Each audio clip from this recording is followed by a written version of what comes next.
This morning at my fishmonger, I found this gorgeous Murray cod. It's one of my favourite fish to cook, and I'm going to serve it with a tamarind sauce. So for the tamarind sauce, you need a very small pot because it's a very concentrated sauce. Into here, I'll add some garlic, and we just want to finely mince the garlic. So these have got very Southeast Asian flavours, so the tamarind, garlic, chilli, lemongrass, all of these flavours go so nicely with a piece of cod just like this. Okay, 1 clove of garlic along with 1 chilli. Now this is a bird's eye chilli, so it's got a bit of a kick to it. We're just going to cut that into rounds. Seeds and all can go in. Some lemongrass. Now for lemongrass, you just want the base of the lemongrass. So we'll just take off that little woody end. And you can either finely chop it with a knife, or if you've got a fine grater like this one, it's much easier to grate directly into the pot. And as you get about 2 centimetres in, that's where you want to stop because it gets quite woody. But don't waste this. This makes beautiful tea. So just reserve that, break that up, pop it into some hot water, fantastic tea. All right, the zest of some lime, and we will use the juice, but not yet. We want to fry all this up first. So just a little bit of the zest and some extra virgin olive oil.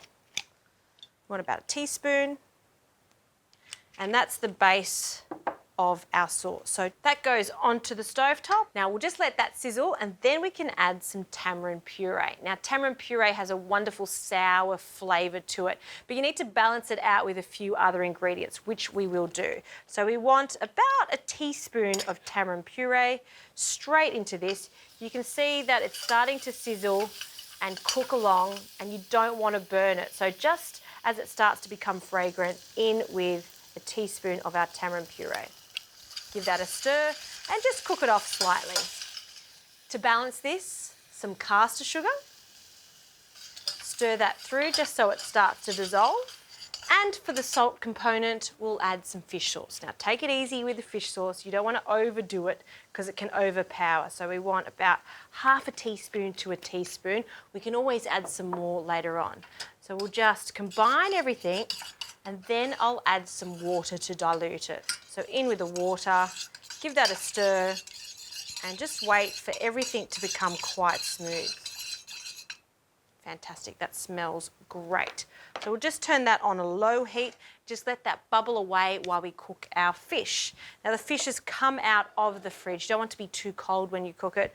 And we'll start with the skin side, a little extra virgin olive oil. Turn it over, and also on the flesh side, some salt. So we'll season both sides.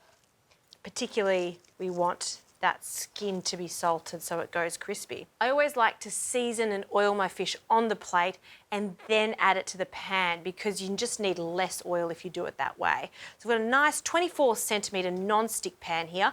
I've been preheating it, and you know that it's hot because that thermo signal is solid red, and we'll go straight in skin side. So just press that down with your fingers. Now we want to cook the fish skin side down for about 1 to 2 minutes, and then another minute on the other side. The timing really depends on how thick the fish is and what type of fish you're cooking. While that's cooking, I want to prepare a garnish. I love this little trick, and I want to show you it. So spring onions, we're going to add some to the sauce at the end, and then all of these dark bits, usually you would just throw away or keep it for some stock, but I'm going to show you how to make some curls. So we'll just open up the spring onion, and the second one.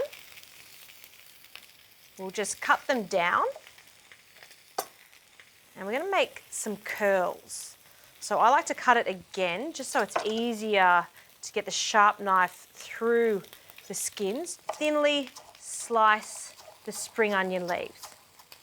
Now in order for them to curl up really fast, grab yourself some water and lots of ice, and then plunge this into the ice. They'll start to curl up. It's not only going to look fantastic on the final dish, but it also gives it some extra flavour. So we'll pop that to the side, back to the fish, we'll turn it over. Oh, gorgeous. When I'm buying fish, I try to find fish with the skin on. Even if you don't want to eat the skin, it just holds the fish together as it cooks. All right, that's that's looking good. I'm going to give it a further minute. This sauce is almost done. I'm going to turn it off and we'll finish it off just before we serve it.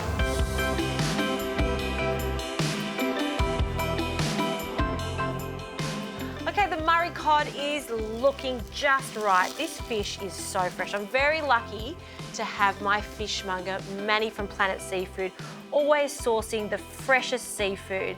And that is just such a pleasure to cook.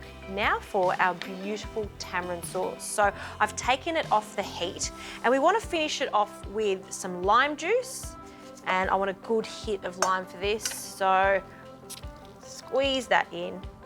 And I'm adding the lime at this stage when the sauce has come off the heat, when it's not too hot. If I add this when it's rapidly boiling, we'll lose all of the gorgeous properties of the lime. So you want to keep it fresh, you want to leave it to this last minute. Stir that through. Some spring onions, and we just want the light part of the spring onions. We'll finely slice, about a tablespoon's worth, and we'll pop them through the sauce.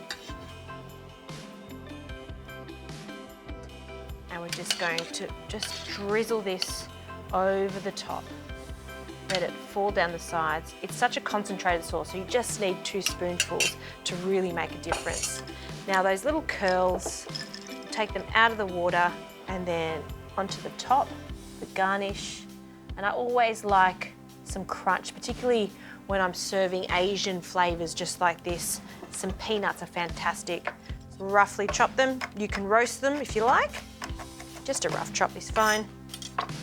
And we'll sprinkle them over the top. That looks restaurant quality, but you can see it's very simple to put together. As long as you've got beautiful, fresh produce, cooking is always easy.